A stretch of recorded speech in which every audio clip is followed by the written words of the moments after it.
வளர்ச்சி திட்டங்களை நிறுத்த முடியாது.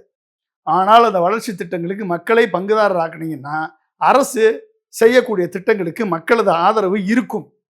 அந்த ஆதரவை புரிந்து கொண்டு தமிழக முதல்வர் அவர்கள் இப்படிப்பட்ட ஒரு கமிட்டியை போட்டு அந்த கமிட்டி மூலமாக இந்த மக்களுக்கு என்ன செய்ய போறோன்றதை சொல்லி உறுதிப்படுத்தினா, மக்களை பங்குதாரராக்கினா கண்டிப்பாக இந்த ப்ராஜெக்ட் சக்சஸ் ஆகும்.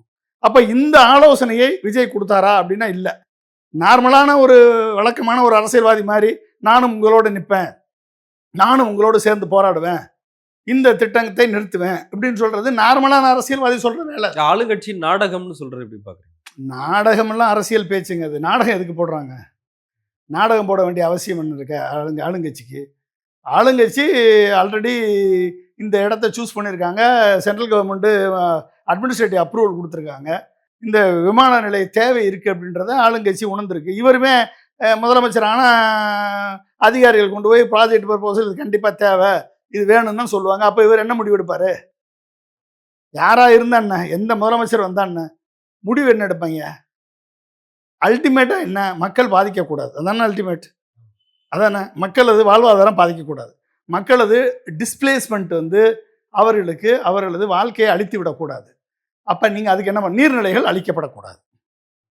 அப்போ இந்த கண்டிஷன் ப்ரீ கண்டிஷன்ஸை மைண்டில் வச்சுக்கிட்டு அப்போ நீங்கள் ஒரு ப்ராஜெக்ட் அப்ரோச் பண்ணீங்கன்னா உங்கள் ப்ராஜெக்ட் சக்ஸஸ்ஃபுல்லாக நடக்கும். ஏன் இல்லாமல் இருக்குது.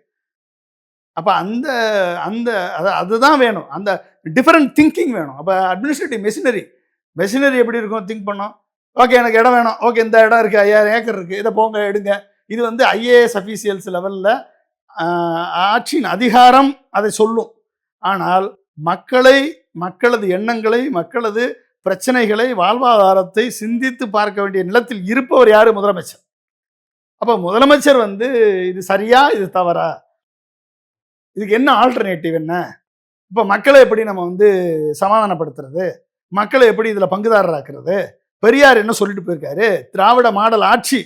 அப்போ அந்த திராவிட மாடல் ஆட்சி பெரியார் என்ன சொன்னார்? மக்களை பங்குதாரராக்குன்னு சொன்னார்.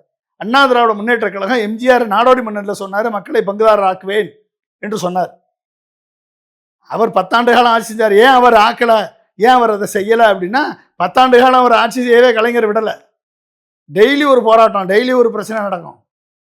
அப்போ இன்றைக்கு திராவிட மாடல் ஆட்சி நடத்தக்கூடிய திரு மு க ஸ்டாலின் மக்களது எண்ணங்களை, பெரியாரது சிந்தனைகளை நீங்கள் செயல்படுத்துங்கன்னு நான் சொல்கிறேன்.